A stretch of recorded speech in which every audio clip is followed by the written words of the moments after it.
Hi everybody, it's Erin Scott here. How are you doing? So we're going to talk about the Scorpio full moon that is happening on the 26th of April. It's happening on Monday. I'm recording this on Friday, which is the day after, or excuse me, the day of. It's the morning of Mars's transition from a couple of days at the 29th degree of Gemini, and it's just entered Cancer. Energetically, it's been an interesting few days. So some of you might have noticed a certain pressure mentally. This was happening, this particular 29-degree Mars and this transition into Mars moving into Cancer was correlated with Venus conjunct Uranus. So there could have been all kinds of things emerging. Pressure in the mind with regards to monetary issues or evolution with your money, your safety, and your security. This Venus conjunct Uranus was happening in Taurus. So I'm recording this kind of at this point of energetic shift. But the interesting thing is that with Mars moving into Cancer, actions with regards to feelings, family, actions with regards to home and property, safety and security measures, all of these things are going to be naturally activated. And we have 2 days. So this weekend of April 23rd, today Friday, and April 24th, Saturday, both of these are going to have another critical degree, which is Mars at the 0-degree Cancer point.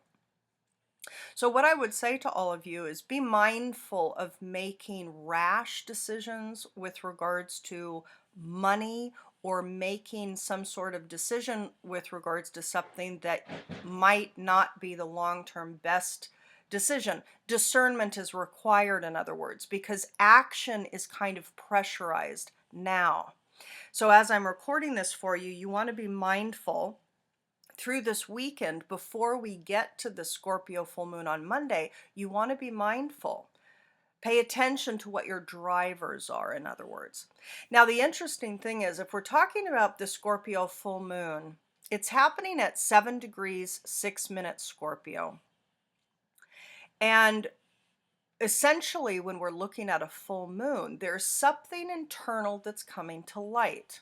There could be a culmination with something, but there could certainly be something within you that's coming to light. Specifically now, it's scorpionic. This is Pluto, Scorpio, 8th house. Something within your patterning, something within your psyche, something within your internal driver mechanism based on old encoded woundings, old experiential woundings. Something about your drivers could be coming to light. And keep in mind, this is happening with this 7-degree Scorpio moon trining that Mars. Now, on Monday, Mars will be at 2 degrees Cancer. But the trine is quite good. There's many things here that are quite amazing about this particular full moon. Something is coming to light. It has to do with your internal world. It has to do with your past, your patterning, and it has to do with wound sets and trauma signatures that might live within your segmented realm. The shadowed components of self that you may not fully be aware of, right? But the great thing here, everybody, is that it's trining Mars, which has just entered Cancer today, Friday the 23rd. And as of the full moon, it's going to be at 2 degrees Cancer.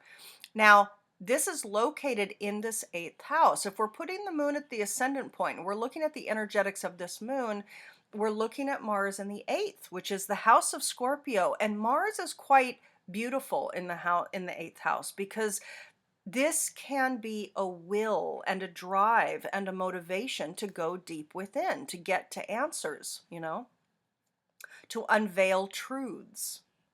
So something here about the desire set, the desire to go deep, the desire to be, for some of you, it's going to be a desire to become intimately connected with somebody, or to have a desire for some new sexual engagement with a spouse or a long-term partner. For others of you, this is going to be the deep dive into your psyche, into yourself. into your mind, into your patterns, into your woundings. There can be revelation here. And the beautiful thing, it's at a number 7. We're, by the way, we're going to look at the symbology. The symbology is completely correlated with kind of the beauty of the easy flow of depth. There can be depth of clarity here. There can be revelation here about your own patterning, about your own story, about your soul story, about the stuff that's intrinsically encoded in you as, you know, a set of experiences that you hold within your consciousness. So there's a drive. In other words, not only do we have the trine between this full moon and Mars, but Mars is in this house of Scorpio. So yes, there's a drive to go deep. There's a drive to become more empowered. When you rehold the psyche, you become more empowered naturally. So there is terrific potential here in this full moon process. And of course, this is a monthly process, so we're going to be in this 30-day full moon to full moon process.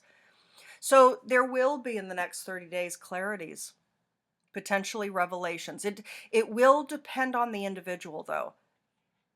Some people are going to be in a place, and they're naturally more inclined, perhaps, generally, to willfully and with enjoyment go within their own psyche.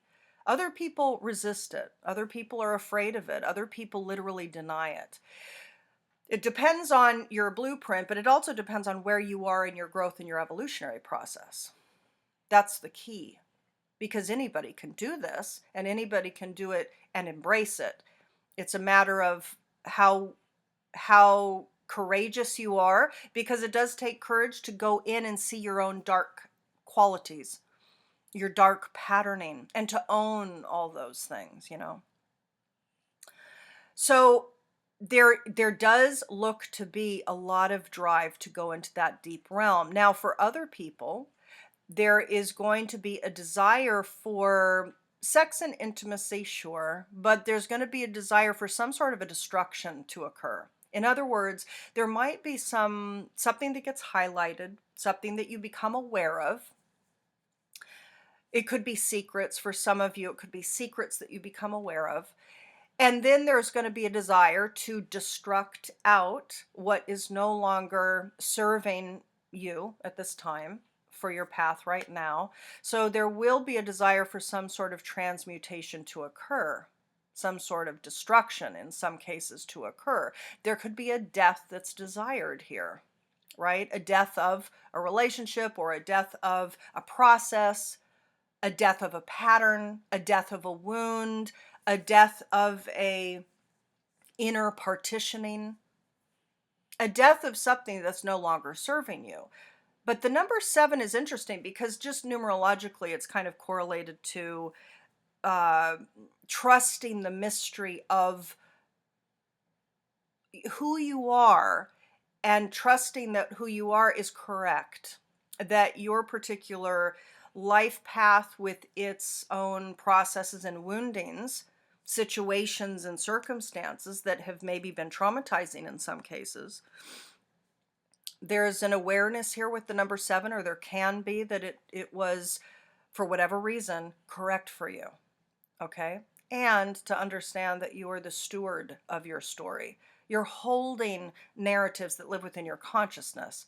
What you make, how you progress or evolve those stories is your free will choice. And indeed, that's the flow. That's the natural alignment, is to participate in the growth and evolution of your stories. And so there can be revelation here, and there can be action that wants to reintegrate or rehold the segmented parts of self. This is quite good.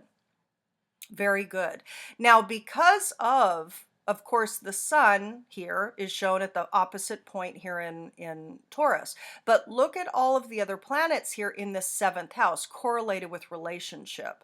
There can be sudden shifts and change with relationship. It can be related to love. This can be opportunities arising. It can also be a sudden breakdown or a break up. Something that disintegrates with, some sudden event that disintegrates with regards to love. How you value the other person could change, and you could desire a certain level of destruction with the relationship. It needs to be retired, for example. So for some of you, there's going to be sudden revelations with regards to love and value. How do you value people? How do you value your partner? How do you value your boss? Whoever it is, there can be a change, perhaps a sudden change, with regards to what you're valuing in the other person, or how you're valuing the other person, or how much you love the other person, or how much you're feeling that you love the other person in this moment. But sudden shifts could happen. Now, it could be, again, opportunities to arise with love. Maybe somebody emerges onto the scene and it engages a certain desire, a desire for that person, a desire for intimate, emotional, not only sexual intimacy, but emotional intimacy. This is going to be the case for some of you. So more of a sexual drive and more of a desire for intimacy, connectedness, merging, the desire to merge, to integrate with another person. Okay, so this is indicated here. In some cases, this is going to be, a change in the love relationship that leads to a marital union, But there's many ways that this can play out. That is one. There can also be sudden shifts and change with regards to money. Money. So, for example, something suddenly occurs with regards to somebody.